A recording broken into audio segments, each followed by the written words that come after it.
I give you to Father Adronis. Let's do a little bit. Let's make this as our prayer. Kapag hindi mo ito na itong action na sobrang start, pero patuloy mo ang prayer. After all this is verse 1 of Psalm 118. No? So let us praise the Lord, for He is good, for His love endures forever. Okay? So, those who already know the song, pray to that now. Okay? So, sa ngalan sa Ama at sa Anak sa Espiritu Santo. Amen. O tu Adonai Kito, Kirne Olam Hasto. O tu Adonai Kito, Kirne Olam Hasto. O tu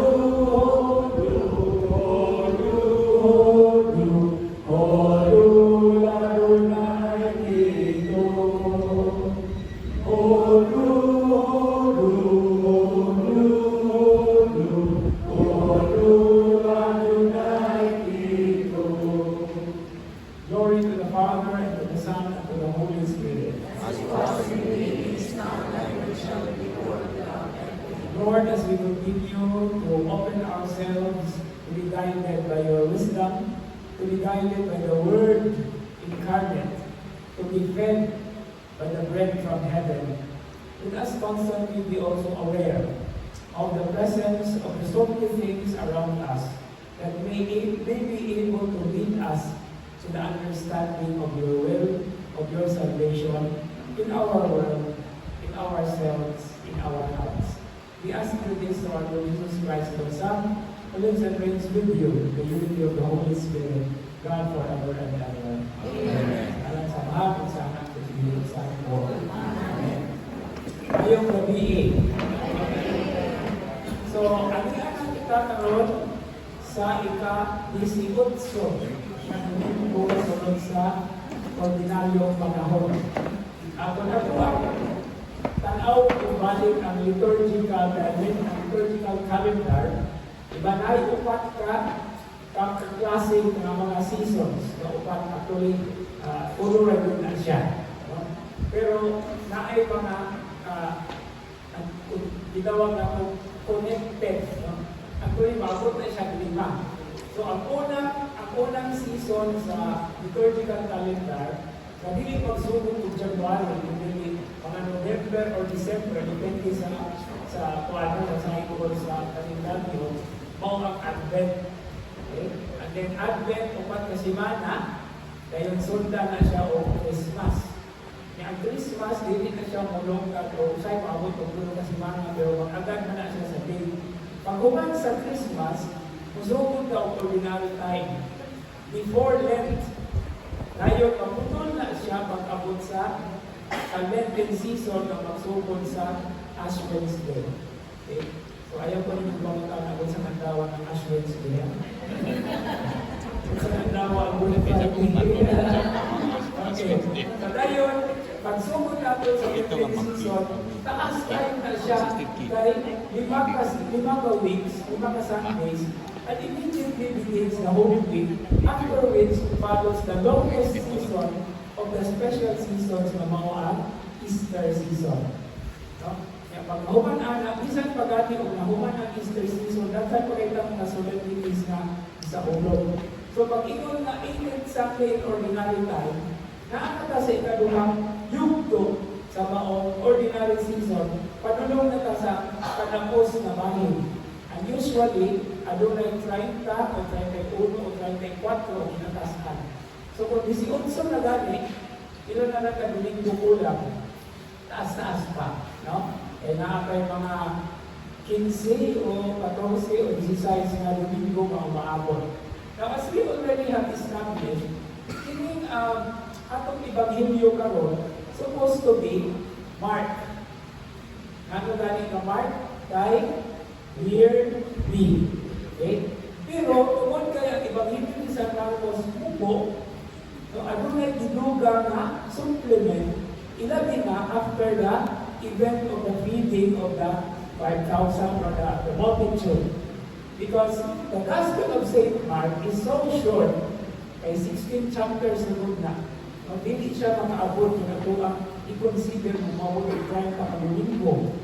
So ang supplementary section is from John chapter 6 na maunang feeding of the 5,000 magsugod na mo yung discutan last time. Kaya tayo, it goes to the discourse or to the introduction of the discourse. Mo na yung discutan nun. John chapter 6 verses 24 to 35. Sunod na po na Domingo, still in John, until we are able to reach the 20th or the 21st Sunday. I may be mistaken, no? But diinin ko mura, biblut ni siya na natawag na ito o detour. No? Usahay manggol sa atong biyahe sa kinabuhi. No? Exciting kaayo na, eager kayo na maabot tayo na sa atong kabulgan. No? Unang agad kayo na po shortcut. Diba? Ganahan ka o ganang mamumuo ba? Pero usahay, naapoy panahon na murag, mag-excited kung maabot na tayo. Eh, kung nakita, maabot na tayo, sabi kung buhaton yung abot na natin dito. So, kasay wisdom, kasay kinaatman ang Ginoo, nag-isang sa atong panaw, daghan kayo ka na mga itawag na itong detours. Pero ang importante lang, kung nakakay detour, bumalik kita. Hindi kapag-edit sa atong direction. No? Kung muna siya ito yung tungkol sa shift from Mark to John. Anyway, the message is always practically the same. After all, mag-isgot ka o kawalan ka sa pulong sa Diyos. Ang atong pagkaon sa atong daw-adlaw at sinima na mapagatigo. Okay?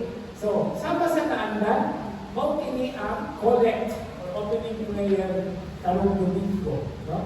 And I will start with that para na mapahilog na ang ating pagtuon o pagtuti, paghisgot-hisgot sa pulong sa Diyos, centered on the gospel reading, pero taking perspectives at sa tanaw po ang mga dami ng mga anggulo na makatabang na po pagpalawang sa ito ang pagsabot sa Evangelyo. So, ito ang pasahod, together ang collect or opening prayer sa misa karong Domingo. Okay? Together. Lord, hear your servants, O Lord, and answer their prayers with unceasing kindness. That for those who glory in you as their Creator and guide, you may restore what you have created and keep safe what you have restored. Through our Lord Jesus Christ, our Son, who lives and reigns with you, in the unity of the Holy Spirit, God forever and ever. Amen. How do you find a prayer? Very beautiful. Especially ang katapusan. No? You may restore what you have created. Okay? Talking about the grace from creation. Pero tungkol sa itong kapanahonan karon, daghan kayong hitabo sa kamugnaan sa creation. That's why we also pray for the restoration. But then, the restored effects or the restored creation of God that we have done in many different ways, we also pray that it will be kept safe. Para nagiging na po mausap po po. And part of this perspective is actually the need to be able to be sustained. Kung sa man ang makasustain nato. Kung sa man ang kinaunahan na paminahanglan tawhanon na maka-restore o makasustain nato. Kung sa man. Amin. Kaon. Kaon. Okay? Kaon. So this is actually leading us to the understanding of the big theme of the readings. Okay, so mauni ang sinibuano nga huban adto nga mauna siya karaan na translation. E katong atong ibasa, mauna siya bagong Roman Missal na translation. Pero hindi ako mawala ang iyang essence. No? O ang mahal, o kaayo, hindi na kayo. Kaayo ka walay tinutupan, sorry. Ang tinutupan. sorry sa akong mga kamot. Amo silugdan o pag-aaga. Ayaw pagpahilayo ka namo o patalimugin ang mga pag-ampo sa tanan nga naganalit kami mo. Pasayloan among masala o iulit kami nga sa kinabuhi o ang pili kami diha sa inyong bukma. Hindi yung gihapon kayo, may mga gihapon niya main concern. Pero lagi, pagsugod yun kanunay diha sa basic need. Okay? Basic need. Kung sa'yo unang ang basic need pagkaon, diba? To sustain us, nourishment. Pero dito kayo na siya kay ang atong pagpapayo o sustenance or nourishment. Sumala sa niingon ni Jesus, kanto sa yawan na naghintag niya. Okay? Kasi niingon sa yawan, kung anak ka sa Diyos, himuan ang bato ang pan. Kung sa may tubag ni Jesus. Ayog din tali. Hindi sa pan mabuhay ang tao. Hindi sa pan lamang. Kung hindi, sa pulong sa Diyos na panagitan sa baka, sa pulong na panagitan sa baka sa Diyos. Asa mo nagitan? Deuteronomy chapter 8, verse 3. A man was not led by bread alone, but by every word that comes from the mouth of God. Muna ang unang intasyon sa yawa. In other words, importante din kayo ang pagkaon. No? Importante mo itong hangin, pero inyong piso, pigalina. No? Importante, dahil pa mga importante, pero kung ito muna-unahon, pagkaon yun, nagpuna. No? Kaya sumala ganit sa tintasyon sa yawa, pagkaon, magaling iuna. No? Kaya kung hangin pa ito, may kunta ang yawa. O sige, tayo hupang kulong ni. Ay, siguro namatay, ano? But anyway, I just actually joking, but nunod tayo lang siya na concern mo kayo. Isang pagdaghan kita mga kulanghangan, everything boils to one thing. Na kanang pagkaon. The one that sustains us to life in life as we continue our journey. And so, without further ado, okay. The other readings for on Sunday, the first reading, the responsorial psalm, and the second reading are the following. Okay. Exodus chapter 16, verses 2 to 4, and verses 12 to 15. So, kung inyong tatawon, niambak ka. Niambak ka na ito ang verses 5 to 11. Okay? Nga naman, dili ko mo kay nagkaginot ng space na dictionary, kundi ano na yung tema na giugba, ano na yung tema na giporma.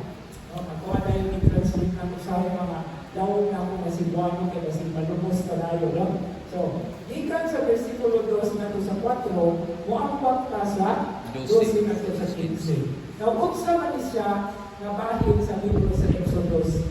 Actually, kung siya ang kapitulo 16, mauni siya ang saysay o istorya kung paano makalabak ang Israel sa dagat na pula. No? Ang isundan ni ini nga mo ang chapter 15, nga mo ang awit ni Moises o sa mga Israelita, awit sa Ginoo na ilang giawit, paglabang nila sa dagat na pula.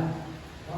So siguro natay mga images ani tungkol kay nakikita man siguro ka sa the Ten Commandments or everything that is shown also in Netflix or daghan kayong mga productions karon na nindot tayo ng biblical theme or the Bible, the story of the Bible itself. Or kung nakikita siguro mo sa cartoon o sa animated version na The Prince of Egypt na dito. No? So chapter 16 is nagkalabag na sila sa Pikas camping. No, naka sila sa Pikas bahin sa ilahang kapatid na o labang. Hindi ato ang first reading, mauna ni ang itawag din yung crucial moment kay naman sama sa atong pagkana kanina unsa may kinaunahan na pagkakahanglan sa tao o pagkaon o sa may issue diha no? Sa atong asahon ha? Okay. Here in the wilderness, the whole Israelite community grumbled against Moses and Aaron. Okay? nagrambol? Nagbabulbul, no? Okay, the Israelites said to them, if only we had died at the Lord's hand in the land of Egypt, as we sat by our kettles of meat and ate our fill of bread.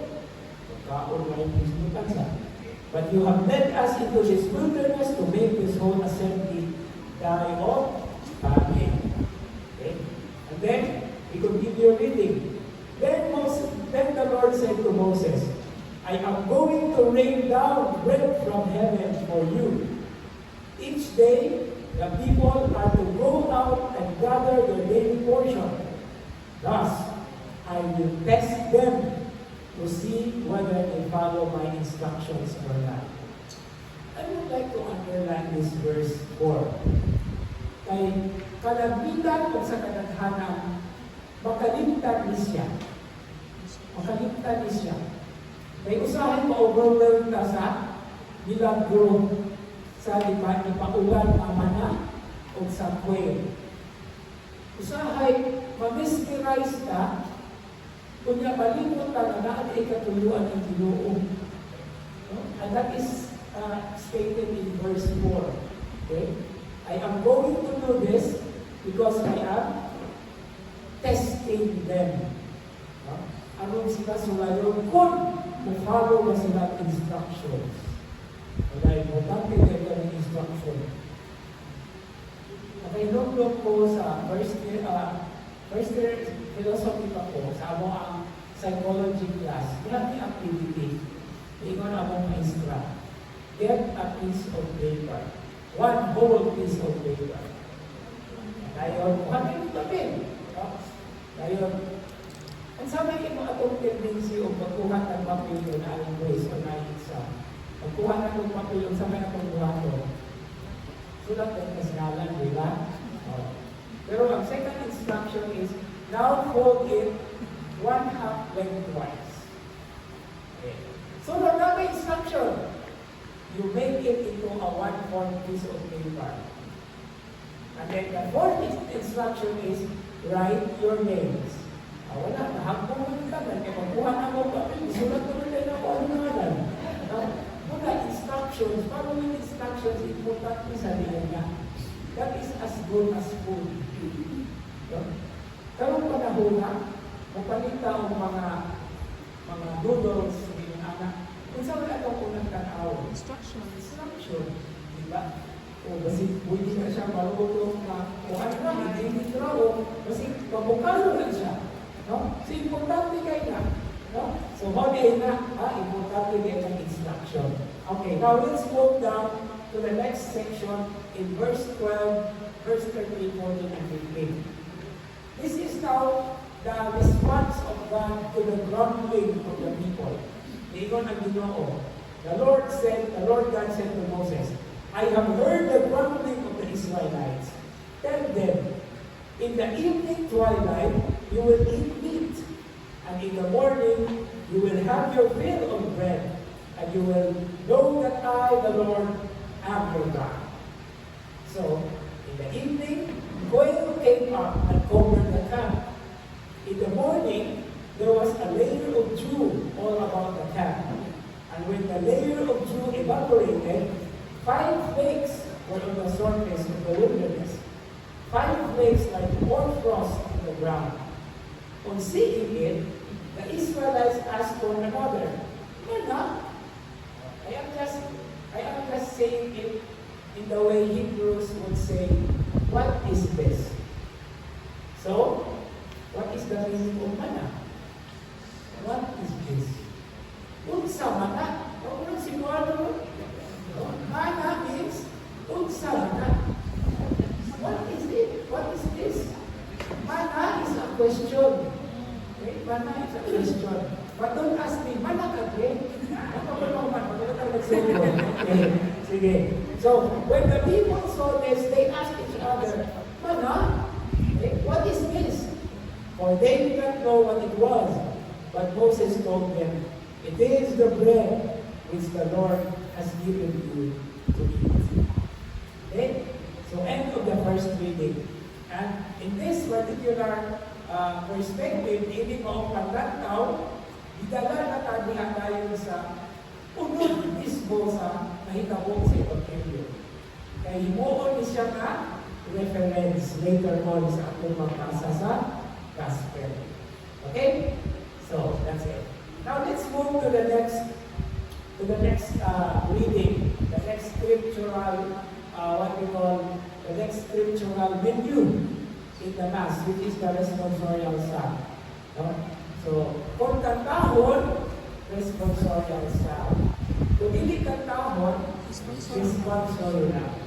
Imagine na ninyo, kasi na ay mga lectors o mga cantors ninyo ninyo, no? Kung ikon ko niya mo, sabi mo responsoryo ang inyong tubak niya, hindi mo kantahon sa iyong tama. No? So, hindi mo kantahon, kung ikon ka kanta-responsoryo, or you just directly say that. Dapat. Pero kung ikon kantahon, may ka. Ang tono mo, okay ninyo. Wala naman na. Kaya nung pala sa una panahon yung siguro ni pagsukong ka na, ang instruction, sabi mo responsoryo, ang inyong tubang maugili. Pag buman sa tubang, ang tono maugili. Pawito. Kaya responsoryo ang sambol. Kaya diyan kayo sa mga antro ninyo siya na. Dapat kung tayo nasulat kung sa tubangan ang responsoryo sa aming principal siya. Sabi mo responsoryo, ang inyong tubang.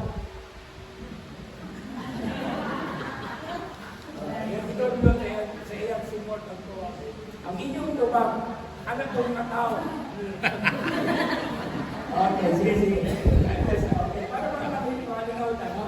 So, tanawan ninyo ang lampok sa Salmo. It is Psalm 78. And what is this Psalm 78? It is not written by David.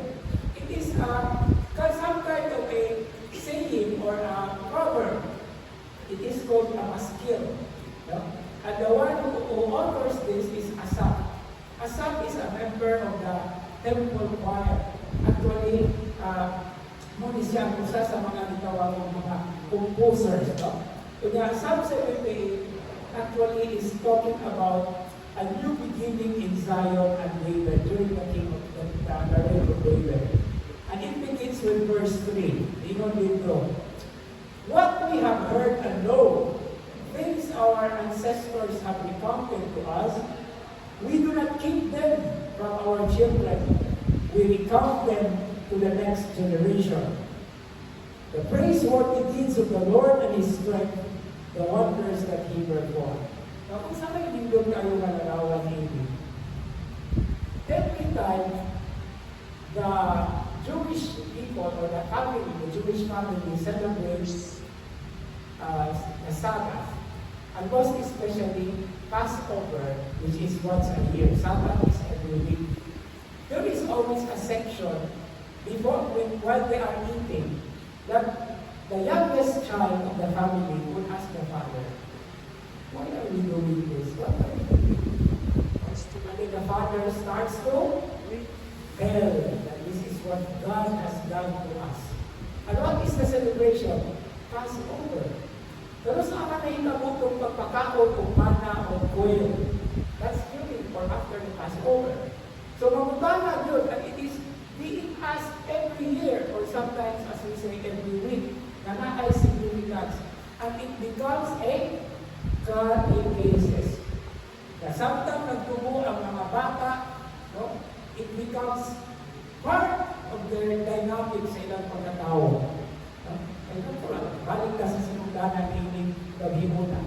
Importante dito ang pagkakon. Kung sa may isulti sa mga didikanan, sa amahan, what are these things that we have heard and known that our ancestors have recounted to us?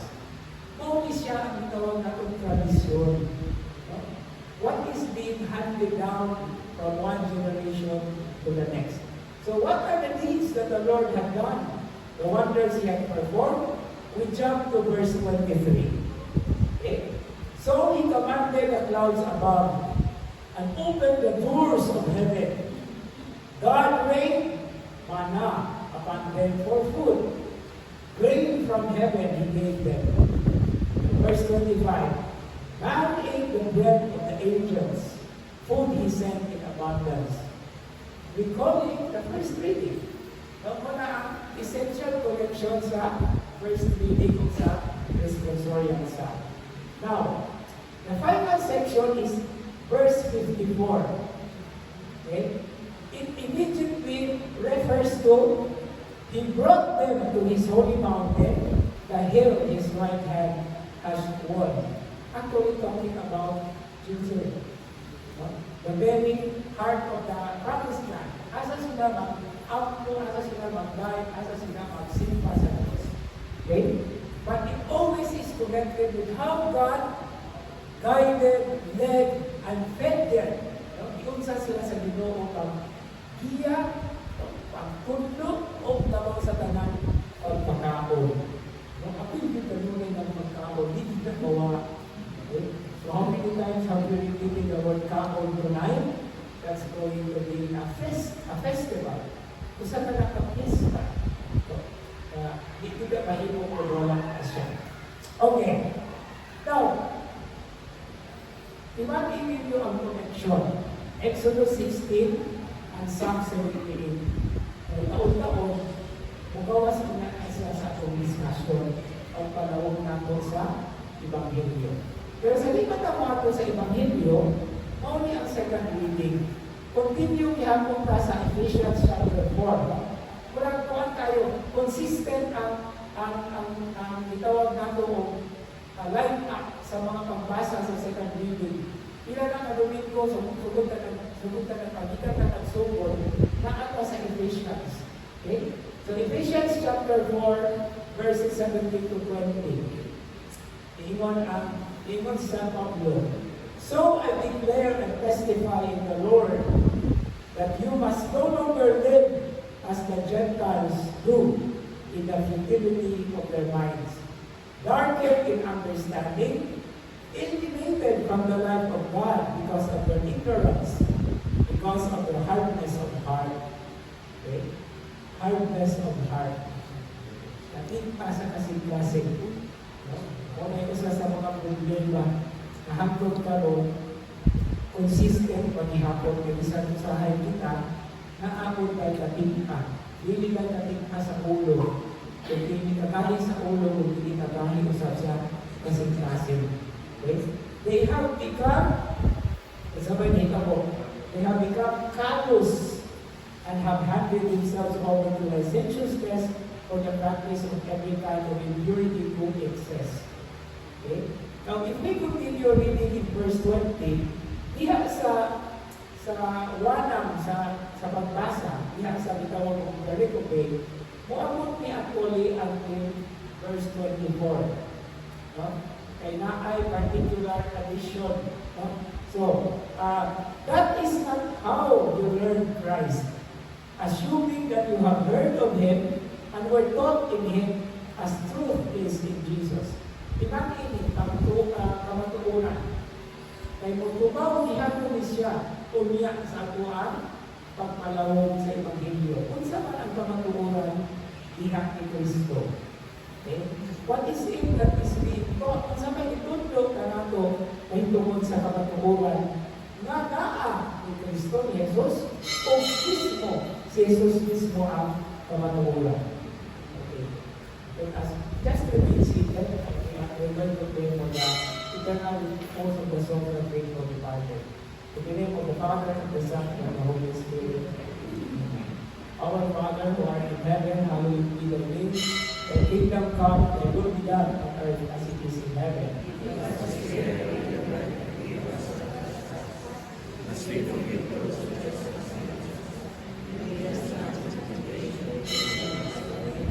Hail Mary, full of grace, the Lord is with you.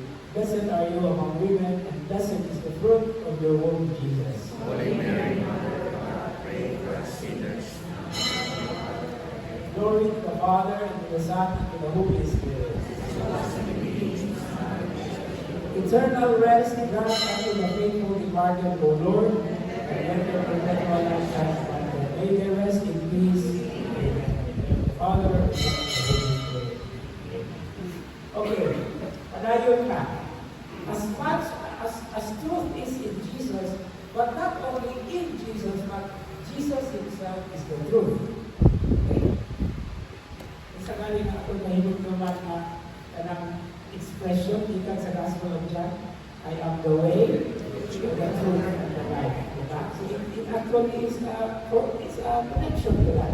Now, let's continue. That you should put away the old self of your former way of life, corrupted through deceitful desires, and be renewed in the spirit of your minds, and put on the new self, created in God's way, in righteousness and holiness of truth. No? Hindun kayo ni nga mahimangno, hindun kayo ni nga mahinumdo, hindun kayo ni nga pang-aghat, kung ano yung isulti ka na ng posibleng anggulo. So it is an invitation and a challenge at the same time to change our lives. Okay? To become the image of Christ that we are. Now, sa unsa man yung paagi na ko i-comment sa Bread of Life discourse. Unsa may indot na prinsipyo o scientific ganit na description of food. Okay, dito tayo ni mahirap rin ako as an illustration. Kung ang mga minerals sa ilalim sa yuta, suyupon o kanto na sa tanong, pinaagi sa tanong, kung sa'yo kahita mo sa mga minerals, ang mga minerals ma-integrated sa tanong, ato sa saka, ato sa dahon, ato sa bunga. Kunya, ang ilang bunga kung atong kanon, muhatag na ito, nutrients. Karon, kung ang mga talong o sagbot kanon sa mananap, maun sa man ang sagbot. Himong bahin sa mananap. Muhatag ihapon ito, nutrients na kung atong ihawon ang mananap, pagpakuha na ito sa meat, sa karne. Pero kung ang tao, kung kaon na gani sa karne o sa tanong, maunsa man ang atong ikaon, nahimong sa parte sa ato ang dawas, ang ginanggan ng kama. Kung ang natin importante ang pagkaon, balik na po sa unang argument na balik kita sa pagkaon yun. Mabusog na madulay. Okay na po niya. May kalingkod mo ako mabusog sa hangin. Okay. Pero, kung sa may mahitawon sa Eucharist, kung atong dawaton ang lawas ni Kristo sa ato ang lawas, natural, from the natural point of view, mahimong siyang piknik sa ato ang system. Pero kung sa may, what is beyond it? We become parts of the body of Christ, as we see. Ano one? Because the church is the body of Christ. So, matod din pagkalawat, duha ka buong dimension sa mga bitaon nato ang mahimong nourishment, but not just physical, but spiritual as well. Pero, pagdawat na po sa iyang lawas, mahimo sa tagbahin sa iyang lawas. And that is a great mystery. So, duha ka po ang gulo ni Ana. Kung sumuna siya itong ng hour, diyan sa second reading, and that is a constant reminder and challenge na to change the old self and become a new self created by God. After all, we have been created in the image and likeness of God. And as Christians, we have Christ in us. No? Di ba last time nag-hisgot ng Christ in a nutshell? Christian. Christ, I-A-N, in a nutshell. So, naano din sa atong sulod na atong bukod ang nutshell ang magawa sa Kristo sa atong kinabuhi. Okay. Dahil gihapon, bilas, gihapon, pagkapon, gihapon. Ito gawa. Okay, so muna ang outline sa atong Ebanghelyo. Sorry kayo, pero hindi ko siguro maayon na kayo yung sorry. Taas-taas ko lang atong Ebanghelyo. Adunay na pulong kabahin. Kaya atong Ebanghelyo, ano tumiko, 12 ka versikulo. Pero babahin na siya o nakulong. Ang unang bahin, verses 24 and 25, followed by 26 and then 27, 28 and 29, hihimo lang ko sa. And then 30, 31, 32, 33, 34, 35, tagsa kayo na siya o mga lunak. Ano na kung magkahiluna sa ato-al. Okay? So, we begin with the first section, the first two verses. Unsa may naa sa versikulo 24 o 25. Okay. Kalimot ko alin na unahon ko meron natin verse, pero mabuti ang naanda na akong na paghimo ba sa akuan. So, okay. So, I give everything there. Okay? Pero I also would like to ask for your attention. Okay, the verses. When the crowd saw that neither Jesus nor his disciples were there, this is talking about the event after the feeding, no? They themselves got into boats and came to Capernaum looking for Jesus. Verse 25. And when they found him across the sea, they said to him, Rabbi, when did you get here? Okay. So said in a matter of fact, na nakita sila, wala man si Jesus. Pero wala itong hinungduman ang previous episode, anong nawala si Jesus? Remember? Siya ganun binari. Oh, kay ang mga tao was about to carry him to become their king. So he withdrew to a mountain, to one of the hills there. So, yeah, realize nila na that was Jesus. Okay, let's take a look into this because there is a very exciting point that is brought about by the episode. Okay, now this section, which actually begins with verse 22, okay, provides the introduction which actually runs until verse 34. Taas di ay kayo ni siya og langkob. And this is leading to the discourse on the bread of life, which is only found in the Gospel of John. Okay? And the discourse proper is found in from verse 35 to 59. Ang atong pagbasa, photograph 35. Kasama sa last week na ating na abangan ang susunod na kabanata. Okay. Pero sa iba kapasod ni Ana, atong tanawon ang time perspective. Kano sa ama ni nahitabo? So sumala sa verse 22, this already is the next day after the feeding of the crowd. Okay? So once ay nahitabo atong feeding of the crowd, nabusog sila. No? Nabusog sila. Shallow. No? Nakatagamtam sila. No? Nakainig kayo ang play of words. Kanang pilit gani, maayo kayo ang sinabihan. Ang tawag na ito, tagam. Tagam. Pero pindot gani, tagamtam. So, diba nila ninyo, ha? Sometimes we work but play of words, no? Kahigam. So, kahigam. So, kahigalam gani, in other words, katagamtam. Pero wag gani, katagam. So, what does I in your crowd? What is the significance of the name Capernaum in the verse, especially in verse 24? Nano yun na ang mga tao, biyak naman sa Capernaum. Kaya nasalas sila na ang Capernaum, mauni ay some kind of a headquarters for Jesus. And what is so beautifully described in the name Capernaum is it is a coined word from two Hebrew words, kefer, which is village, and naum or nahum, which is comfort or rest. Because we need that. We need a place to rest. So Jesus also had a place to rest.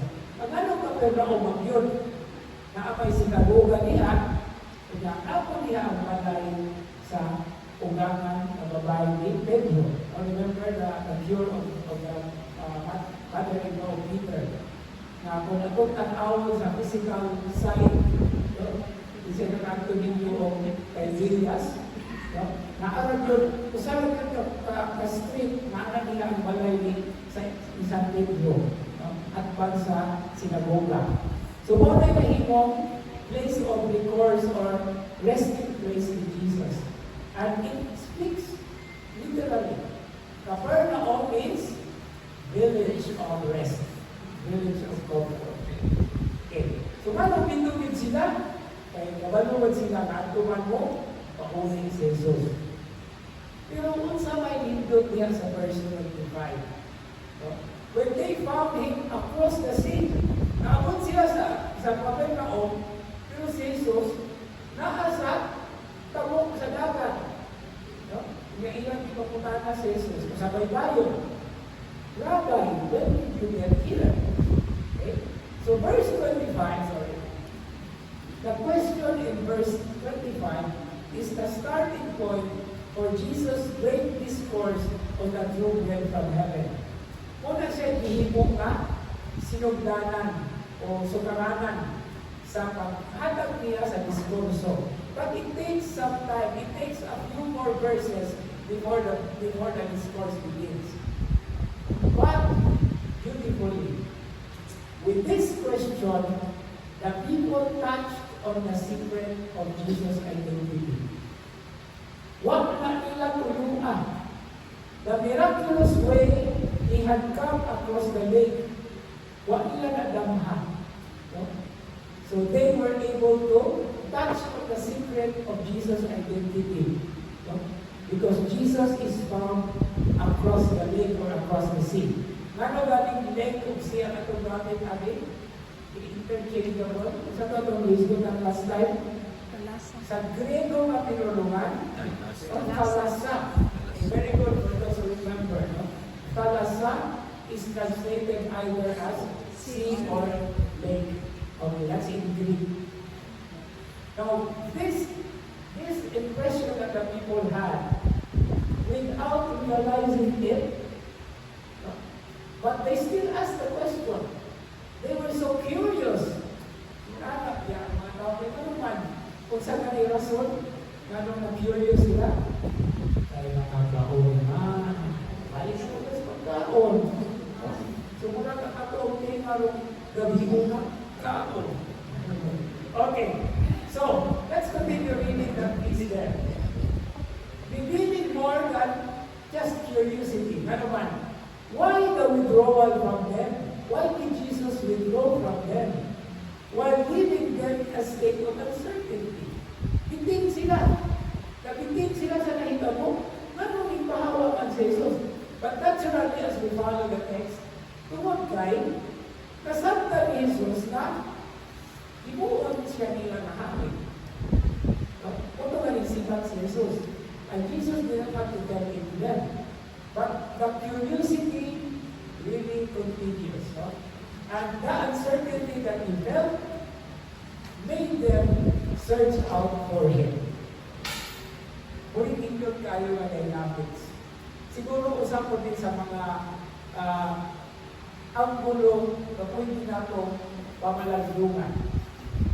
When we are curious of certain things, it really pushes us to do something even more. Kanaaga ni saying, ang curiosity kills the cat. Pero we are not cats anyway. Okay?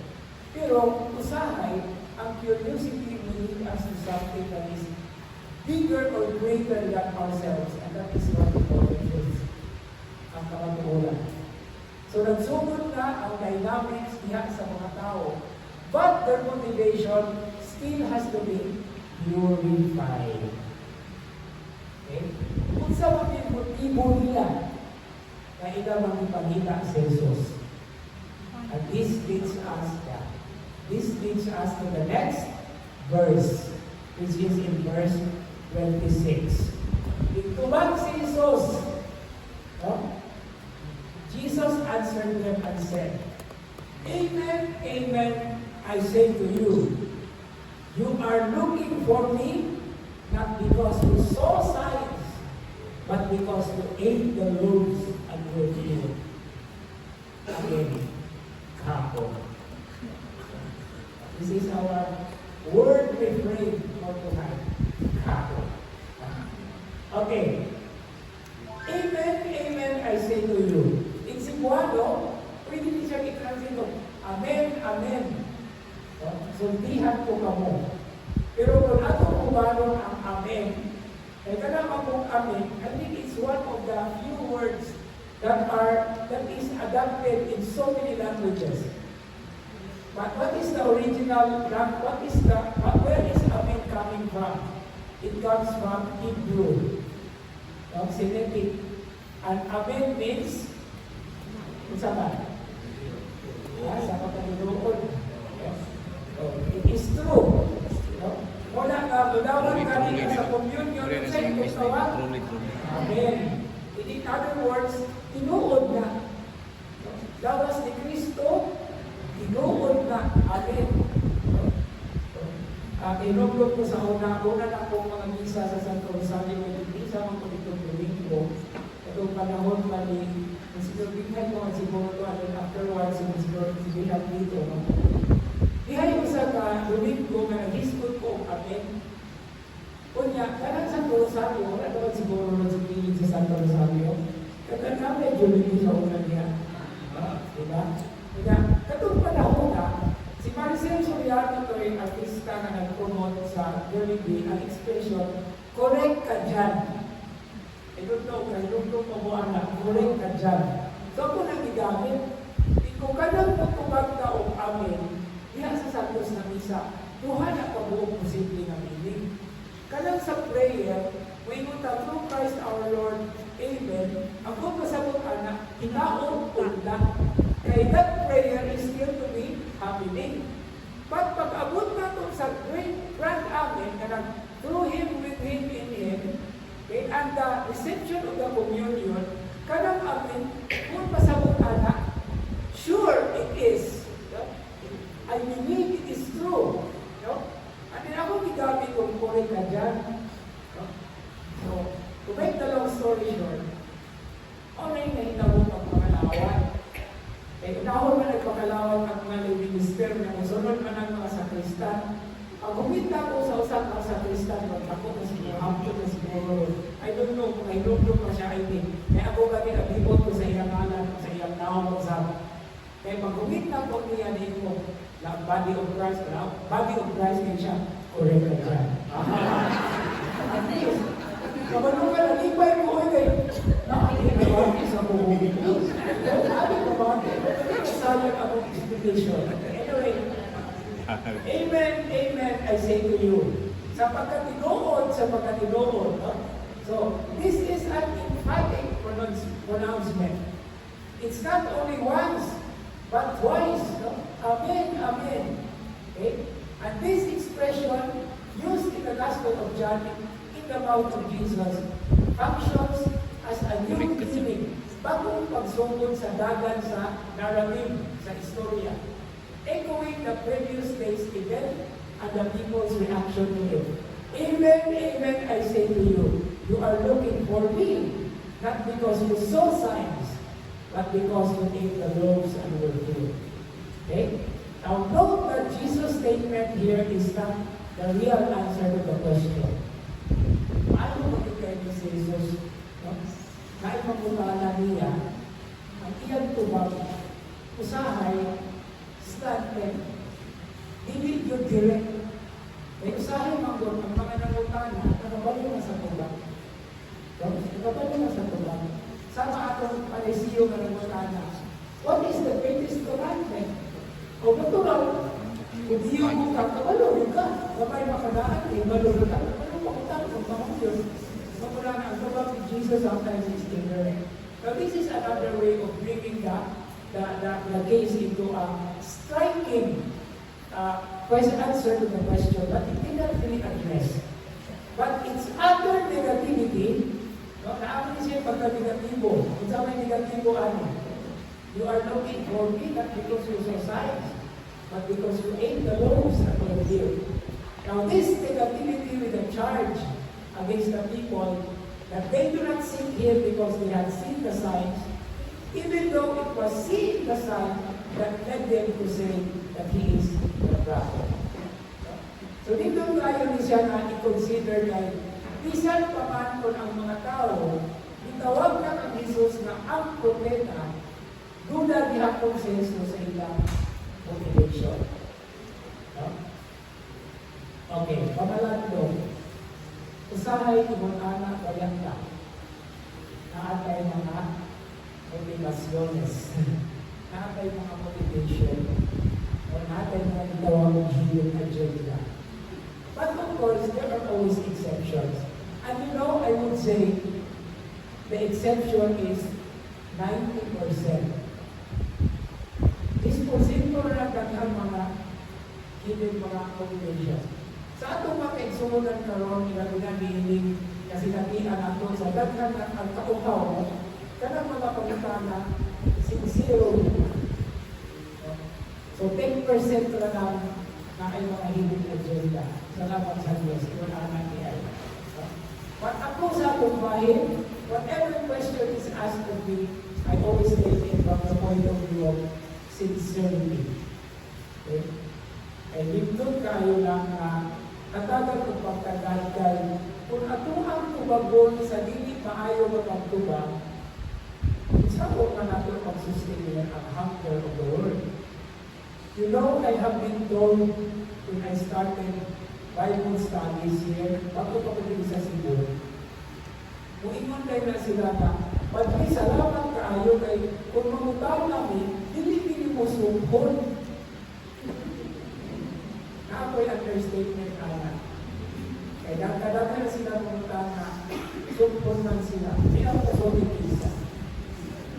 Hindi ka na pumunta. Okay. So, hindi ko alam-alam, namunta na ko mo, isang pagkabalo mo, ako ang matagal, kaya at least para iniitlog na, ay, kabalo, hindi, is malulunlun. Kaya namin mga mamutana ko, so hindi na sabi, kabalo mo ka. Pero anyway, wala ko na kamalisya. I always entertain, I always accommodate questions. Pero kung isang nagaling na, ay magay ko nga, pwede ba next meeting na lang? So, mag-research pa ko. Okay. But it doesn't mean that I am a know everything person. I will always tell you the limitations that I have. But for as long as I can say something, and it will be to be continued, okay naman siguro din yun. So that's the point there. Okay? So muna ang mga tao, kung saan may ilang motivation. Now with this motivation comes the point or the idea of sign. Okay? May naisipot mo po si Jesus kung signs. Not because to show signs. Now, unsa may function sa sign sa Ebanghelyo ni San Juan? Now, I think I told you last time already. Chapter 1 of, why natin ang prologue? Chapter 1, verse 19. Until chapter 12, sa Ebanghelyo ni San Juan, itawag na siya o Book of Signs. Okay? Book of Signs. Kaya nga naman, naadihan ipahayag ang mga, kasi hindi sa'yo of sign? Timaan. Timaan. Simple. Simple. Pero natay word na point in Cebuano, timailhan. Timaan o timanan. Okay? So, what is the second half of the book of John from chapter 13 to the end in chapter 21? It is called the book of glory. Okay, imagine ninyo. 1 to 12 of John, book of signs. Okay? The signs that it includes miracles. But 13 to 21, second half is called the book of glory. Imagine na ninyo, that is the basic, what ay basic na pagtanaw sa istruktura sa Ebanghelyo ni San Juan. Kung natuhan na siya i-summarize, yun na, duharan yung kabuo. Prologue, book of signs, book of glory. And then of course, the final thing, the conclusion. Okay, so kung sa may sign, o timaan, o timailhan, o ilahanan, in the Greek language, in the Gospel of John, it is called Simeon. Together, Simeon. Somehow connected to the name Simeon. Simeon. Timaan or timainan. Now, what is Simeon? Simeon for signs.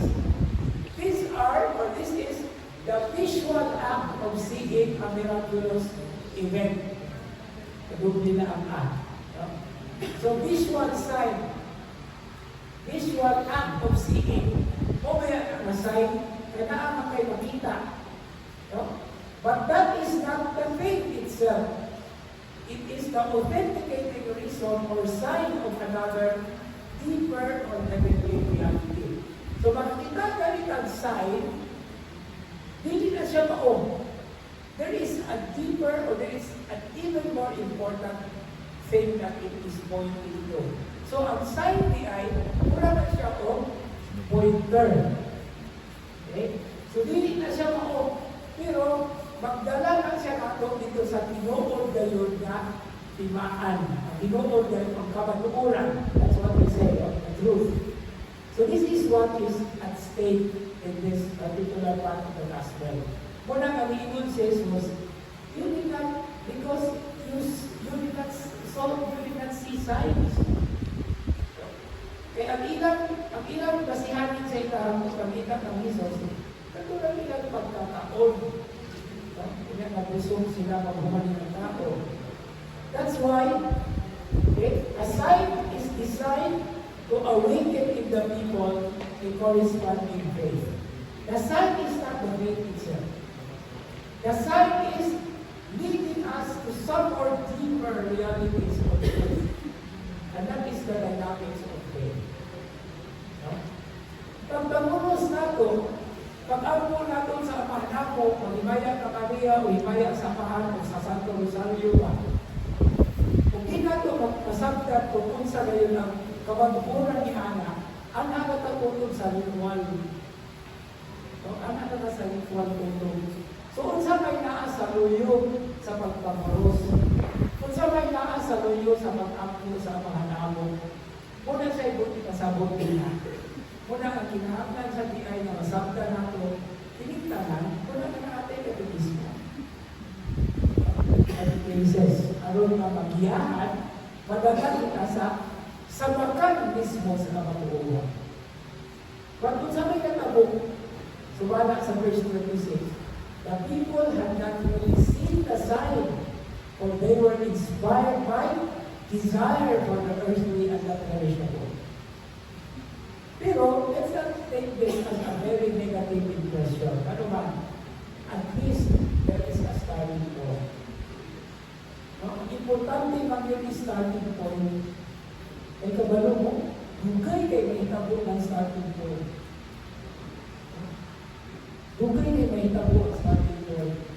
Ay wala ba o ka na magtulong-tulong isang ka mga settle down. Unya, mga settle down na gamit ka, dili ba na-start? Dagan pang mahitabo. Yung ana na sa makapo ba yan? We have to, compose ourselves. Hindi kayo, compose na. Ay, naman yung magandang ng mga unang umabot. We still struggle. And before we know it, kumana ang time of prayer. So, wala na, it's a discipline, but yet, it's also one interesting challenge. Kaya bisan sa pag-ampo nato gani, ang substantial nato ng pag-ampo is, okay na kung makainom ka amin gani, pero dili na insakto, dili na tanan, o dili na kompleto. Ako ba gani, pag-agad na o, maabot na ng bulong ng amin. Kaya mga tao, pag-ampo niya, ang mahanamo, pagsugod, ang mahanamo, mahunog, ato na may nulitong amin. So, usahay, ito na kayo na hangin na kayo. So, aside from praying, saying the words, until we reach the word Amen, that's already part of that, the experience of the reality. Okay? So, that's a sign leading us to a deeper one. Okay? And what is this deeper one that the gospel is telling us? We have to continue. Okay? So, verse 26, mga okay. Verse 27, Jesus continues, do not work for food that perishes, but for the food that endures for eternal life, which the Son of Man will give you. For on him the Father God has set his seal. Now let me make a little comment on the eternal life as it is said here later. But before we do that, ini particular na versikulo is an absolute contrast. Okay? And it is said in the form of a mashal. What's a mashal? Mashal is a manner of saying a proverb. Pero unsa man matama sa proverb, okay? It is being posed by Jesus, but an act of considering both sides of the issue. Muna ang masyal. Ihatag ang duha ka sides of the coin of the issue. Dili usa lamang ka side, which actually becomes like judgmental. But ihatag ang duha ka posibleng nga larawan. Kanya, kung nanginindong kayo, kanihan na niya kung himo og desisyon ang nakadungog. Hindi ingon na usara ka side, ano type choice? You know, a masyal is also a very beautiful wisdom attitude or pamaagi where the person is respected because of his or her freedom. Hindi kung sanay ba? Katagan ka sa senaryo, aron makita nato, matimbang-timbang nato. Mahukman nato kung unsa ang aming buhaton. And this is what Jesus was saying. He was already introducing to them, emphasizing against the current tendency of many people to view the kingdom above all from the vantage point of the material and social needs of people. So, nakulangan ko ko. Kaya ang pagkaon, naturally importante kaya. Usa sa mga works of mercy, diba, pagpapakot sa mga ibuto. So, importante sana. Pero, it does not stop there. It does not stop there. The eating and the feeding should lead to something deeper. And this is the main point of Jesus' contrast. And it is not just a plain contrast, it's an absolute contrast. Kaya usahan siya, ito ni siya na terminolohiya o basihanan sa mga gitawag nato social cause. No? Na pagkakunta ng doon. Asa mo sa may binugdagan anang pagpagkaon sa diluto. No? Ano na pa ba mas lawong ni Ana dihan sa atong pagtubag sa ilang mga kalinahanglan? No? Diba? Pakilugtog ako sa 1975 at ito na natawag na sinabi ko na taong 1975 din na tawag si Sister. Katang alay kapwa ba? Usa sa mga jargon sa alay kapwa sa una. So, una ay pangayo og isda. Una sa tanan, imong hatagan og isda. Pero, tuloy siya magpanagan. Kaya kung hindi mo tutuan magpanagan, paghatag mo sa isda, iyang gawin. Sa sunod, magkano niya ang isda? Muna yung tema sa alay kapwa. Siguro away na ka ng alay kapwa, di ba? Muna nagagandit ang mga programa ng mga sinawag na, livelihood programs. Kaya para hindi mahimong dependence ako sa katao. Sa tanan na lang tayo gayon na at ito na lang pagyamot mo, di ba? So it makes people independent as well and self-supporting. And this is all the same thing with the Mashiach. Okay, now, what is Jesus doing here? He is identifying more closely with his person and the work that he is doing. And what is the work described? The gift of the Son of Man, which the Son of Man will give you. And what is the gift of the Son of Man? Eternal life. Asa may magsugod? Chapter 3 of John. Ito dito ni Nicodemus, no? And what is the most beautiful caption or saying about eternal life? That is John 3:16. But that is not the first time. It's verse 15. Ikaduha na siya nga, higayon nga migawas ang eternal life. But what is John 3:16? For God so loved the world that He gave His only Son, that whoever believes in Him will not perish, but may have eternal life. Okay? Again. God so loved the world that He gave His only Son, that whoever believes in Him may not perish, but may have eternal life. What is eternal life? Eternal life is something that begins in the here and now. It is not something that we only wait at the end, kaihatag. We have to work for it. That is what eternal life is. Pagsugod ni karon, it's a blessing. No? And that is the meaning that we attach to the very word good news or gospel. And I love this acronym that you find in John 3:16.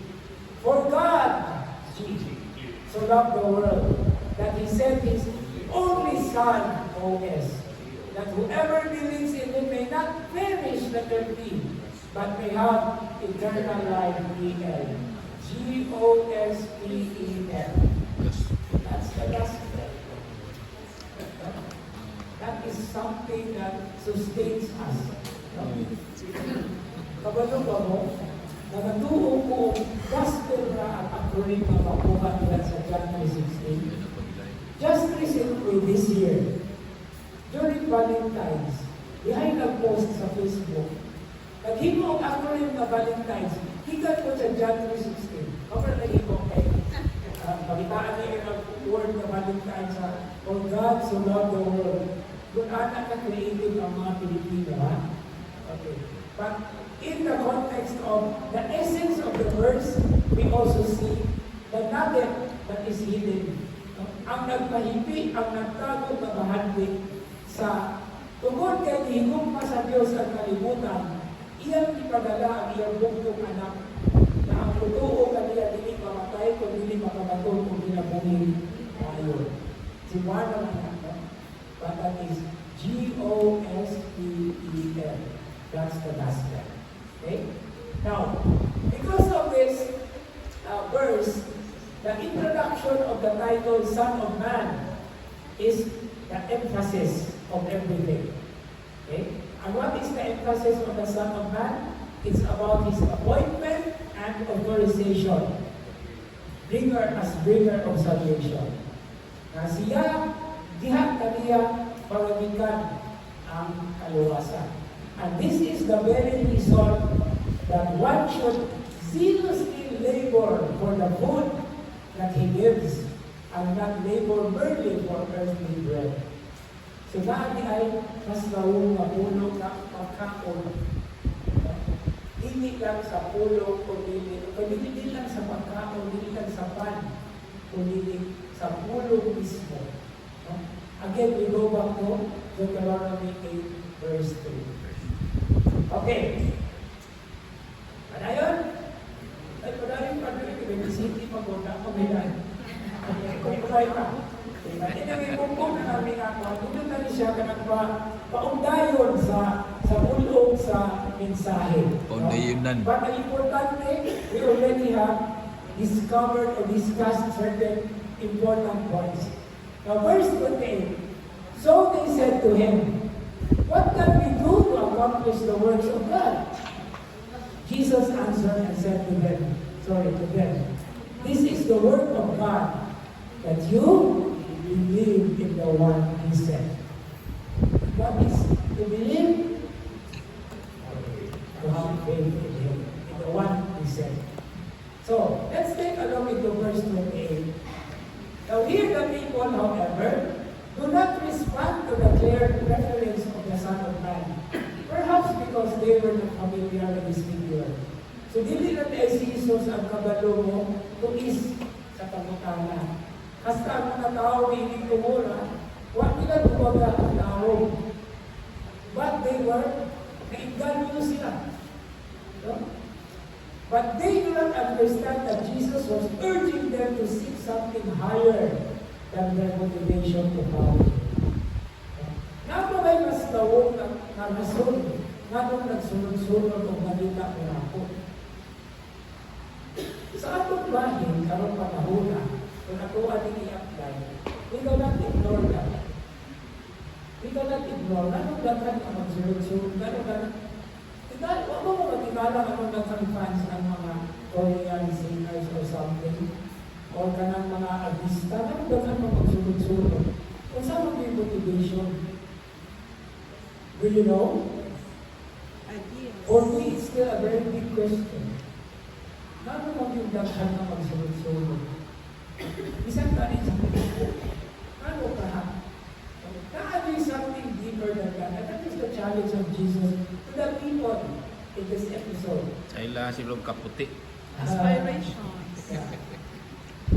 Kakaiba ka, aspiration, inspiration. But Jesus would say, look for something higher than that. But at least, or at any rate, in English, their question is picking up the cue from Jesus' words. At least wala sila may salaan. Kaya kung unsay gisulti ni Jesus, kung may nagidapit, but they don't. It is already revelatory of the great desire to move deeper. Asa ba ta magsugod ng palawag kung dili nato takpon ang sulti sa Ginoo? After all, it is the Word of God that is at the heart of this discussion. What is beyond the food? What is the bread of heaven? Actually, it is not other than the Word incarnate. Although it is not a clear connection sa napapakaroon.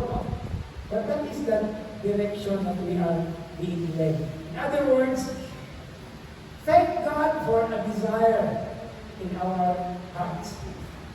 Because from this desire will come further things and deeper realities that we have to discover. Kung ano yung usa sa mga palitanang atong lubagon na lumagitin. Okay, now verse 39. This verse pursues one goal with the people. Unsa may katuyuan sa giingon sa verse 29. This is the word of God, that you believe in the one He sent. So, mauna siya, ang kuyo of tumong. To open their eyes to the fact that in the coming of Jesus and in His word, God is already in the process of addressing Himself to them with His revealing action. In other words, naanay patikim. Sa Tagalog pa namin patikim. Bisan gani kung magbuto ka, kung sa may di nato kalimtan kung magbuto ka, ilaw isa, ay basin sobrang asin, kulang ng asin, o sa maniya kasi nakatay kalugan. No? So in other words, patikim. But what is patikim after all? It will lead us to something that is appreciative. Pagkaon gihapon ng isgutan mo, so hindi ko wala ng pagkaon. Okay, now, the title Son of Man, as we already have said, serves to maintain the divine character and content of His messianic mission over and against all earthly and temporal matters of expectation. Nagaabay mas bawog sa tawhanon o kalibutanon ng mga pamandoy sa kinabuhi. No? Sa kulatuan ng ayong pagsulti, sa katapusang higayon sa pagkatinuon, adura kay kalaman. Dili lang talawas na atay kalaman. No? And this is the direction to where the discourse of the bread of life will lead us. It is through Him, through Jesus, who imparts to us the food that He gives and its imperishable character. Siya mao ang tumuran. Siya mao ang kamatuoran. Okay? Chapter 14, later on, I am the way and the truth and the life. Okay? But what is the response from man? Kung sa may kinahanglan na tubag nato, openness for what God gives and what God does based on faith, not on works as human achievement only. Namula ba ang punta? Usahin may punta ka, ay tinambal o bayan ko na ako, pero malagpusod man sa. I hope it will not stop there. You will be considered kaya ingon sila, gabay na puno kaayo ang kanang fiber, kanang kulang sa pride o sa humility. Tinambay naman ko, pero salamat, walang puso. That's not enough. What would you expect? Or what is expected? Inamban na to, sinful na to, pero malampuson. Kaluoy sa Diyos. It's not our work. It's the work that God does in us. Or we participating in His work. So that is the main point there. No? But we have to be open. No? Because if we are not able to say it, it's not, we're just too proud to be human beings. No? Kuhaan po kami ng tao sa Diyos na hinigayo na, bakit na ikita ka ng tao? Saan mo ito pagbiglamo? Wala mo tayo ginawa.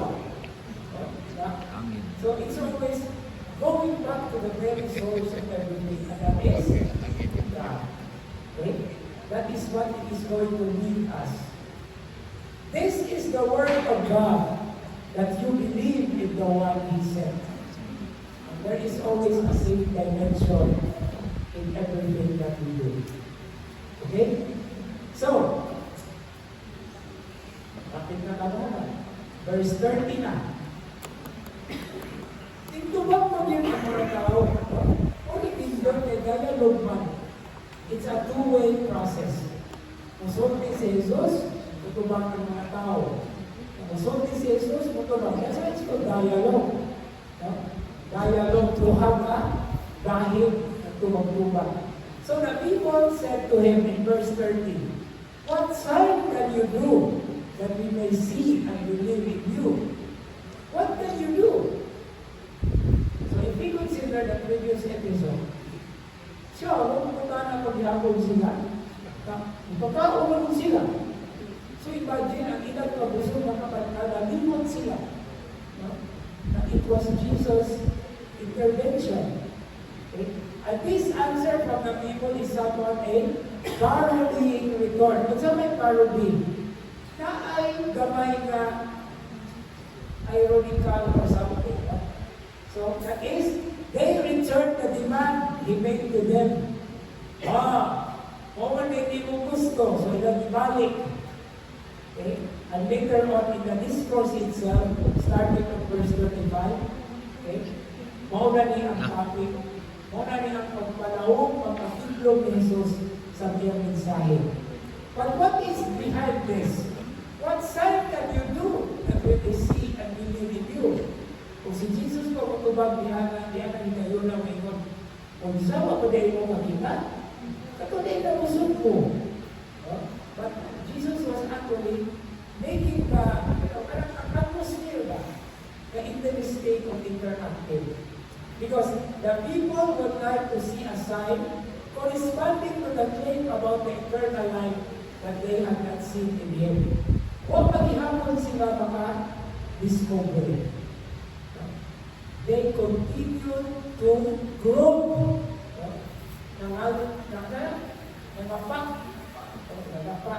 Muna ba ang naglakaw sa kanitnit? Bulag sa Isahay mo pagtubo. ingon na, kaluoy sa kanan niya, ay naglakaw sa kanitnit. Kaluoy na o mapantol na siya. Say kaluoy, kalabiyo ka na. Pumukha na ng mata, anak, hindi ba magkakaragma? But of course, opening one's eyes is also an expression of seeing the truth. Okay? And hopefully not just what we see, but something deeper in what is around us. Unsay mas lawong na ako makita sa mga butang na naa sa atong katubangan, sa atong masinabi. Una, ang kinahanglan tayo na ito ang kinaiya sa mga pamanandog. Dito kaya nagbulo ka malandog, oy. Labi ng init kaayo. Naglandong. Landog na ba? Diba? Kumaya na. So, ang dynamics sa anak, ilabi na sa rural setting, kung na himuon sa mga farmers, sa mga maguuma. No? Kung nila optikad sa daruhan, sa akupahan, kama na din magkahon niya, yan ay banda na yung sa kanila. So, anak, pahuway sila kung sa landog ng kahoy. Wala pa malandog. So, diba? And then in the image of the psalm, diba? In the shadow of your wings, diha sa landog sa imong mga bako. O kung magaling ay gidamit na ako sa ako, kung napalo lang sa CCTN ka ng ubos sa landong sa imong sa pero ang naghibot sa akong title. Pero pamalandong sa humiliba. Okay. So, unsay wala nila nakita, padayon nila lagi pursue. So let's not adopt a very negative impression to the crowd in this episode, but something that will help us motivate even more and cultivate. Yung kapulong nga, motivate at cultivate. Okay. Kung sa may motivate, aron kita padayon, motion, motivate. Cultivate, aron, pag-umpad. Pag-umpad. So, muna ang duhang kalibot tayo nga, guiding words sa ato ang pagsabot o sa ato ang angkol sa Ebanghelyo ng Kristo. To be motivated and to cultivate what motivates in us or what makes us responsive to the message of life. Okay, verse 31. Tubang at matao padayon. Our ancestors ate manna in the desert. As it is written, He gave them bread from heaven to eat. Natubang po rin ang mga tao ay. Kung sabi nga ikabutin, there is now a shift occurring in the dialogue. And from here on, the discourse is dominated by the terminology of the manna miracle that occurred after the Exodus from Egypt. That is the first reading. Okay? What is the purpose? The people bring this up to oppose Jesus' claim that he had imperishable food at his disposal and hence had a superior claim to their faith. Kaya nga naman, when they mention about the bread from heaven, they are already referring to Moses. And somehow they would say, nakapabay mas labaw ni Moises? Kinsa ka? Labaw ni Alika ni Moises. Okay. So the reference to what is written according to the biblical scholars cannot be found in this precise version in the Old Testament. Because the expression, He gave them bread from heaven to eat, is a combination of certain terms central to the whole context. And we are referred to, kung sabi nga ng ito na sinugdanan kanina, verse 18, Exodus 16, di ba? Exodus 16 ba yung verse 18? O niya, Psalm 78, responsible Psalm. So kanang expression in the Gospel of John is a mixture of the terminologies that are found in Exodus 16 and Psalm 78. He gave them bread from heaven to eat. And we already have read the first reading and that is Rosario anyway. But Jesus' bread miracle was associated with the manna in the wilderness for a number of reasons. Duha ka rason. Nanong ang bread of heaven or the bread miracle and the discourse is related. First, it was Passover. Okay? And what is the Passover talking about? The feast of the Exodus. Ang kabawasan sa katawhan. So Passover and Exodus are practically one and the same thing. Let us atong hubarong ang mga punong. Passover is paglabang. Paglabang. Now, in the book of Exodus, nainuha na instances na paglabang. The 10th plague, kamao ang paglabang sa anghel sa kamatayon. So, bilanggan ang mga balay sa mga Hebreo na naay tubog sa ilahang puntahan. That is passing over. Kaya ang nangamatay insaman, ang mga Egyptian na mga kamagulangan, not only men, but animals as well. You know, talking about that Prince of Egypt, itong animated ba? Dihalli, kung yung doon ako, hindi na ako kaginigan, nagtakpan din na ako dayon. Kaya katong nangamatay na itong mga firstborn mo, hindi pa tayo aso, no, to describe it. And then somebody was climbing the stair. Sa kalit lang, mula siya kalipog. Kunya, nagsugod na siya kahulog sa hagdanan na yun siya ba, oh, I am a firstborn. Na-realize yan. I am a firstborn. Anyway, it's just a comment of the author, of the narrator. No? Natanan ng mga firstborn o yung mga. Anyway, if we go into the analysis, that has tayo considerations na. But that is always the prime event. Passover. It's a not paglabay. Okay? And then what is Exodus? Ex-holos in Greek. Out of the way. No? In other words, Exodus means exit. Exit. Pagawas. Pausan na ang pulong na atong gigamit sa paghisgot o kapasayloan sa sala. Asa man ang pulong diha nga Passover? Saylo. Saylo. Ya, ato mo yung dumagan. Asa man nagipasaylo? Pas. Sa sala. Na ano na ilain na pulong ang sala? Kalapasan. Lapas. Naglapas na? Kasala. Di ba sa'yo ba? Imagine. Naglapas na ka, di ba sa'yo ba ka? No? That's how great God is. Amen? Amen. So verse 32. Eh. So Jesus said to them, itubag sila ni Jesus, and dialogue them. And again, we come to the solemn expression. Amen, amen, I say to you. It was not Moses who gave you the bread from heaven. My Father gives you the true bread from heaven. And Jesus responds with an objection, beginning with great emphasis. Amen, amen, I say to you. And this is a reference to our revelation event. And Moses there is used. Okay? Not the one who gave, but only the instrument. Kinsa pa pinaghatag? Gihimo raman si Moises na mouthpiece, tigpaibalo. Pero kinsa pa pinaghatag? Ang abahan. Kung sa'y gihatag sa abahan, the true bread from heaven. Kung sa'y ba ng true bread? It's about Christ.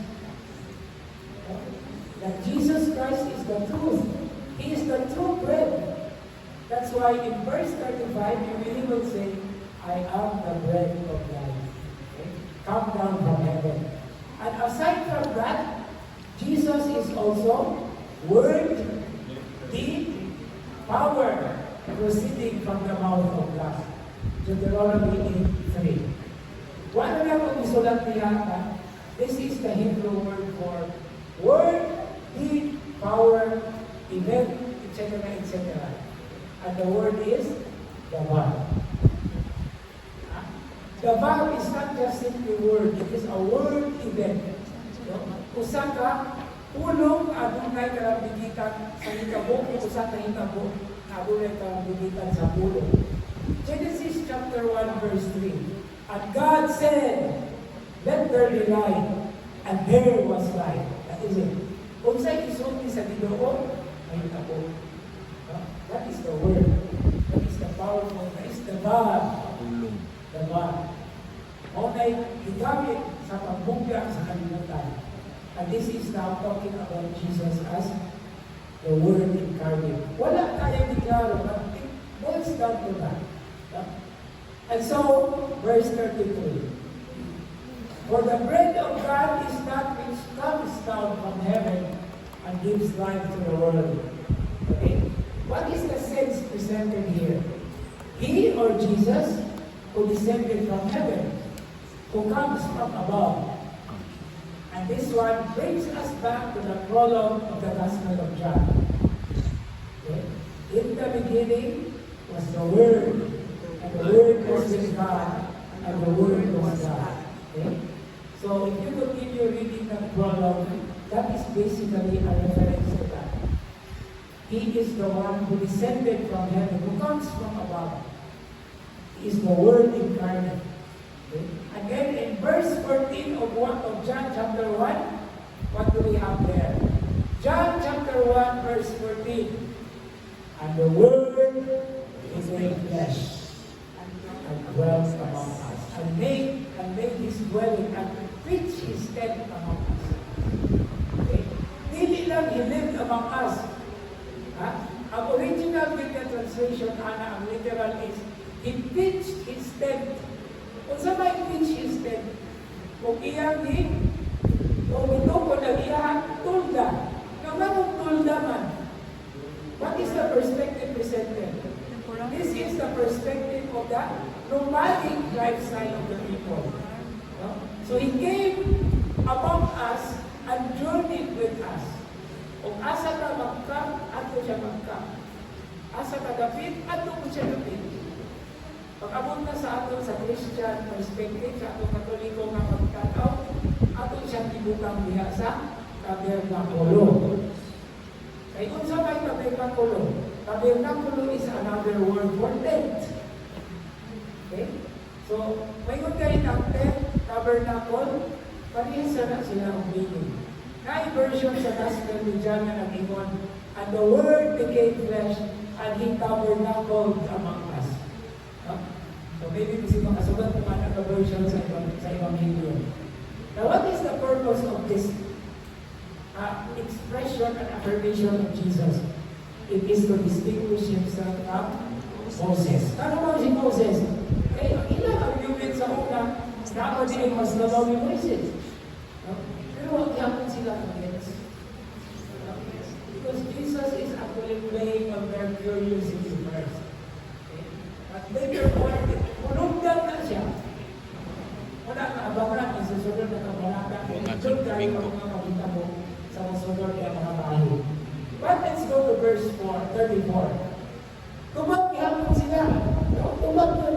Why humong tumag-yapon? So they said to him, Sir, give us the bread always. This bread always. Or sometimes they say, Lord. So instead of Sir, here's the word Lord. Now here in this point of the discussion of the discourse, the Jews evidently did not understand Jesus' indirect third person identification. Wala sila what sila gets. But their reaction when they said to Jesus, Sir or Lord, give us this bread always, is the same as the reaction of the Samaritan woman in chapter 4 verse 15. Kung saan may naman sa Samaritan woman by the well. So, please sir, give me that water so that I will not return here and fetch water and the people are making chit-chats about me, no? So, but of course, that is the greatest desire of the woman, which led not only to her belief, but to the belief of the people who heard their story. Okay? And then finally, verse 34 demonstrates a very creative dynamism. It begins with a pattern of expectation. What did the people say after they ate of the multiplied bread? He is the prophet. Wala. Pattern of expectation. Naana sila starting point. But then it goes to the dimension of growing holistically. Ang interest nato sa usa ka butang, usahay makapa will help us grow. That's why we continue to discover. And because of these dynamics, there is now a movement from desire to faith. What's that desire? Tingo. What's that desire sa Bisaya? Tinguha. Tinguha. Tinguha. Tinguha. Tinguha. Apa yung isa lagi? Isa yung isa lagi? Pangandoy. Yeah. Pangandoy desire. Pag nabibig kayo magulong is tinguha. Ang desire na tinguha, dili makabuot, dili makuha, o dili mo. Tinguhaon. Bugtaon, dili masundon. Pagpabilin naman na katibuha, kung dili mo, sundon. Kay tinguha pa, tinguhaon. is now what is leading us into Christianism. That finally led to Jesus telling them. So, from verse 24, at least verse 26 to verse 34, it is a dialogue. But what follows, beginning with verse 35 until verse 40, is a monologue. Okay? So what is the difference between dialogue and monologue? Dialogue is exchange. Monologue is one. Jesus ang exalted. So this verse 35 functions as a conclusion to the preceding section, ito diskutan karong gabiuna, and a solemn introduction to the next section, which is the discourse proper, that ends in verse 40. Sorry, nakita na po ang letter B. Okay? So, I am the bread of life. Jesus said to them, I am the bread of life. Whoever comes to me will never hunger, and whoever believes in me will never thirst. And what is so significant here? Thirst is mentioned here along with hunger. Recalling again the Samaritan woman in the well, by the well. And what are these two things? Thirst and hunger. These are associated things of the manna and the water from the rock. Kaya iuhaw sa bayan to sila. Natawhan sa Israel. So these are images of salvation and fulfillment. That is found also in Proverbs chapter 9 to 5. Okay? Panawag lang natin na para makita nato. No? Kasi di ko sila, kabutan naman sa pagkagulit ng diyan niya. Sa mahal okay? So panawag nato. Proverbs chapter 9 verse 5. Okay? Kung naabot yung electronic Bible, makauna pa siguro na akong pagkita. Okay, kung sa mag-iingon din, come, eat my food, and drink of the wine I have mixed. Kinig Proverbs chapter 9, dinun kayo tinalarawan kay Lady Wisdom is preparing a meal. And she is inviting people not only to eat, but also to drink. Kanunay pinakapalis. Kainundo mo anang joke. Kainundo mo anang joke. Uy, ngayon sa ako. Yun na. Iuhaw ko sa may tubig. Yan alam tubig niya. Before ni inom, ingon na, walay ikulang. Ang tubig pa ikulang. Walang ikulang. In other words, isa ka mo inom, walang kalabaan niya. Kausa, para itulog, di ba? Kung yung sinasili, kaon kung inom. Okay? Now, Isaiah 55, verse 1 following is a very beautiful Isaiah text. Usa na sa atong mga paborito na teksto. Okay?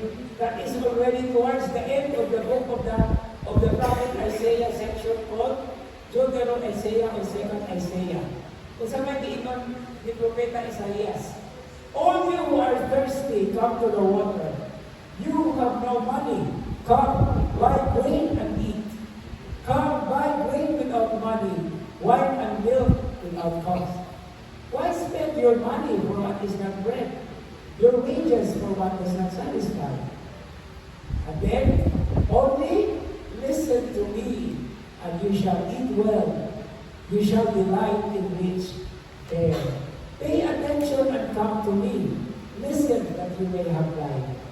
I will make with you an everlasting covenant, the steadfast loyalty promised to David.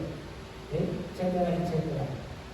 So, asa lang niya ang pagkapon kung ang inyong na agod. So, what is the summary of food and drink? Bakals. Busog. Pangkiti. Busog. Fiesta. Pagkapon. And of course, these images show a Eucharistic dimension, which we already have discussed in the feeding of the 5,000. When he took the bread, ate thanks, said a blessing, broke the bread, and distributed it to those who were there, reclining. And that's the Eucharist. The Eucharist is food and drink. Na alam ko, yung isa ka buo, punto sa di ka tamahukan. Ayun, igutom na. Sindot yun kayo ang kasahulugan sa misa o Lord's Pieces, right? Yung mahal mo magkabino. So, bread and wine, sindot yun kayo yung kasinatihan. And you know, not to be proud about it. That is one of the things that I always treasure na naman sa CCTN. We have to do that. At least the Santos no lang. Pero mahal mag-un ng vino. You cannot afford that in example in the other places. That is always the thing about bread and wine. Or wine and bread. Okay? Kaya kung naay pagkaon, natupado niya ka, natin tubig, natin itlon. Kung naay itlon, napoy itulang. Kung may pantulak, may itutulak. And that is food and drink. And with that, we put an end to our discussion tonight. And these are the, hopefully, helps for our application. Daghan kayo ng mga pagutana, pero kining duha mo yung nagpapigbabaw na indot na ko ito mag-on. First, what is my personal take on signs and symbols around me? Kung sa may ako ang personal na pagtanaw o pag-consider sa mga timaan o timainahan na maasa akong paligid. Daghan kayo na. But can we actually go beyond the signs themselves? That's the main point. Okay? Now, second question. In as much as the Holy Eucharist is concerned, what other concerns play an important role every time I partake of the celebration? And how do these concerns lead me to the dynamics of faith in my life? So making the Holy Eucharist as the center of our lives, of our faith life. After all, the Holy Eucharist is the apex or the summit of Christianity. Yung gamitin nyo ng structure sa mga sakramento. Ano na yung pito ka sakramento, right? Wala pa tumutubang na, siguro ikaw aluan. So if you structure the 7 sacraments, everything leads to the Eucharist. Naagin na siya sa tumoy. Kaya nga naman, ikaugat pa na siya. And the middle ground of 7 is 4. You begin with baptism, confirmation, and reconciliation. And then Eucharist, and then marriage, ordination, and sacrament of the dying. So naagin na sa bungkay, pinatungyan ang Eucharistia. And the Eucharist is the source of our being, the source of our life. And it is in the Eucharist that the Word become flesh or incarnate is being received, is being eaten. Starting with the liturgical dimension of the liturgy of the Word into the liturgy of the Eucharist. So naana siya, that's the beautiful dimension of it. But then, a question, what are other concerns that I have playing an important role every time I partake the celebration? Okay. And how do this lead me to the dynamics of faith in my life? Meaning to say, not only of myself, but this is inclusive of our your or our brothers and sisters. Amen? Amen. Time for your convenience is 9:16 already. So if you're pag-agotong actually, puro sa Diyos na kumismo sa Amen. Okay. So anybody or anyone who would like to make an impression, at taga na itong pagkagat? Okay.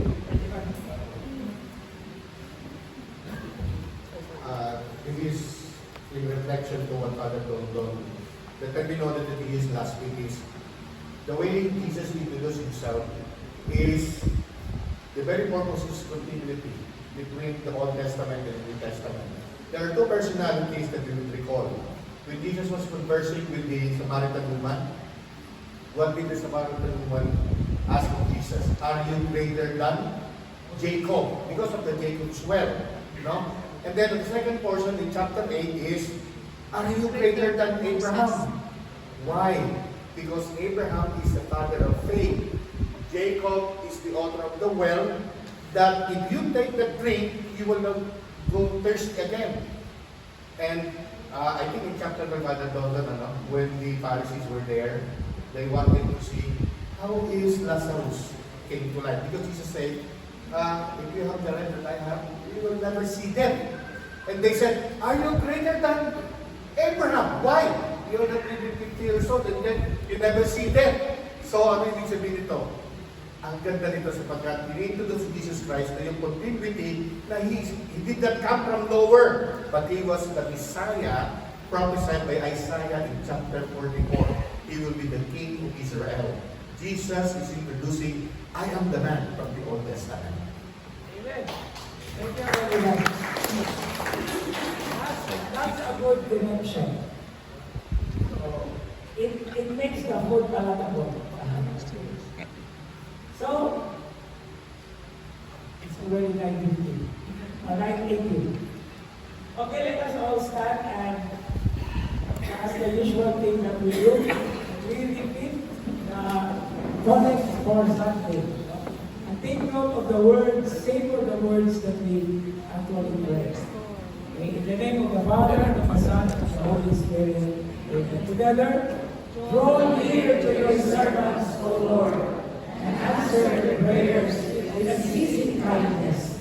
That for those who glory in you as their Creator and Guide, you may restore what you have created and keep safe what you have restored. Through our Lord Jesus Christ, your Son, who lives and reigns with you in the unity of the Holy Spirit, God forever and ever. Amen. The Lord be with you. And with your spirit. May Almighty God bless you and protect you always, the Father, and the Son, and the Holy Spirit. Amen. May gabi.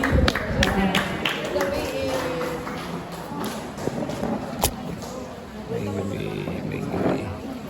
Oh.